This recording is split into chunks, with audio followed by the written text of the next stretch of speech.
Welcome to our ministry update this week. This week we're going to have Danielle, who works with our CCY, and Jackie, who works with our children's ministry. They're going to be coming in and sharing just about ways that they're staying encouraged during the pandemic and the quarantine time.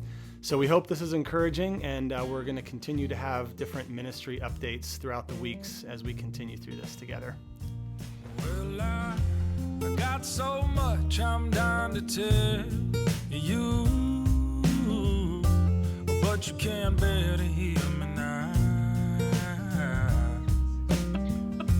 In a little while, I must move on, but I'll send my love to you. This one's for Jackie. What are some ideas for parents ministering to their children?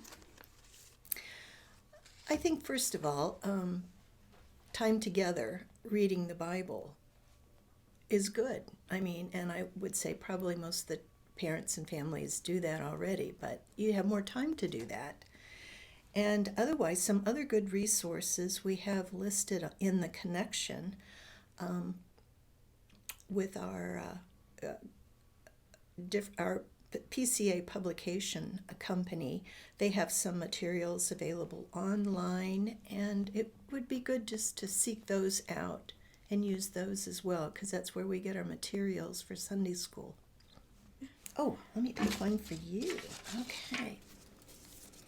For Danielle, what have you and Tom, your fiance, been learning through this time? This has been a really interesting season for us. We are planning to get married still in about 2.5 weeks.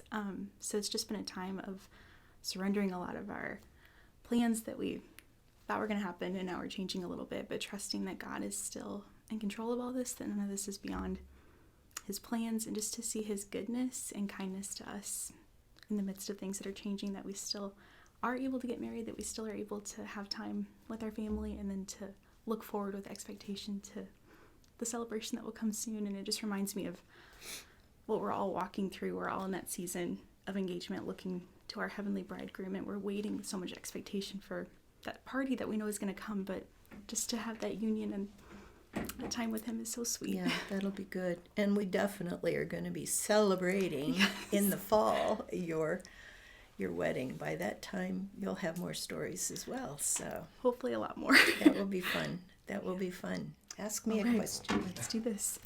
Oh boy. How many rolls of toilet paper do you have left? I have 1 on the roll and 3 in the closet. That should last me a good month and a half, okay? Good. How about you? I have more than that, I think, but I keep offering it to my neighbors because they were running low and a little panicky. So we're trying to share the wealth. But I also have 5 boxes of Kleenexes, so I think I'm covered. She's got substitutes. Okay. Brad, how have you been staying encouraged during this time? Do you want to go first? I'll go first. Oddly enough, I've been encouraged by a lot of the passages I've been studying with my class during this all the way from the fall. We've been in the Old Testament. And the number of times seeing God reaching out to his people and wanting to connect with them, and the different things that they have done to not do that, and the ways he has disciplined, as well as the way he has taken care of them, is a reminder that God's intention is for us to know him and be with him and to be able to rest in him. And it's like all of those passages keep coming back to my mind. So it's been encouraging that way, that this too shall pass, but there are things that he wants to teach us in it that we haven't paid attention to before. I love that. I think I've been encouraged by the First Peter study that the CCY girls and I are doing, just to look at the suffering of Christ and to find comfort in that, knowing that we're not alone in what we're experiencing, that the suffering is not unique to us. Even though it's a special sort of suffering, it's not the only time Christians have suffered in church history, and finding comfort in the hope, the living hope that we have in Christ has just been so sweet to cling to that truth during this time. I think it's my turn. Let's see. What is your favorite quarantine activity?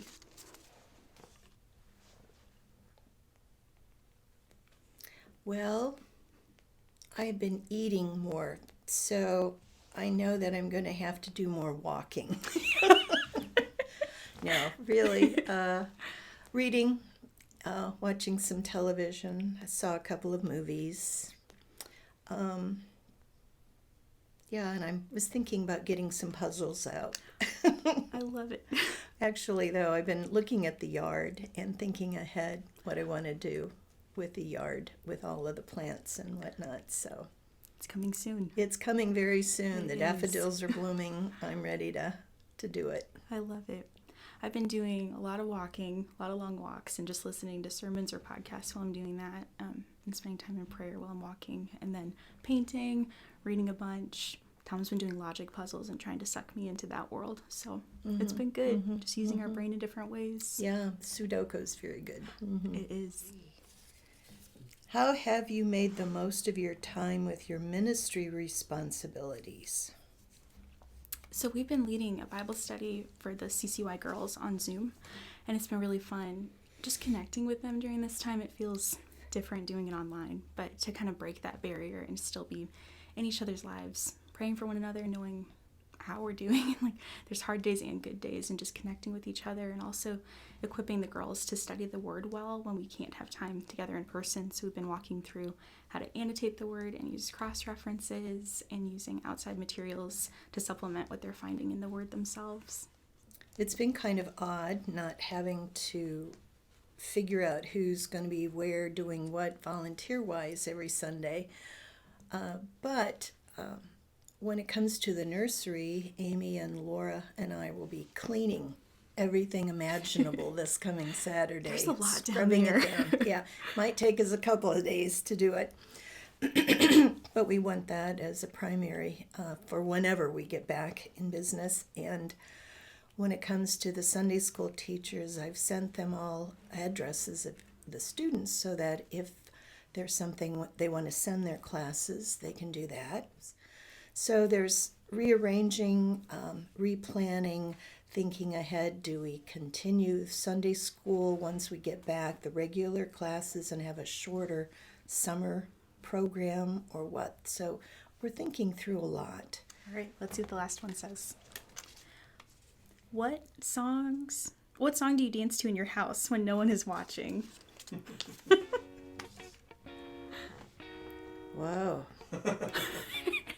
I'm not too particular. Whatever's playing, I can, even if there's no music, sometimes I'll still dance. Yeah. I was trying to think of what song goes through my mind when I am not sure. I honestly, I think I'm more like you. There's more songs that go through my head, and There's always something playing. any of them are dance-worthy. Yeah. Can you show us some of your best dance moves? No. Really, it's not for public. Only at weddings.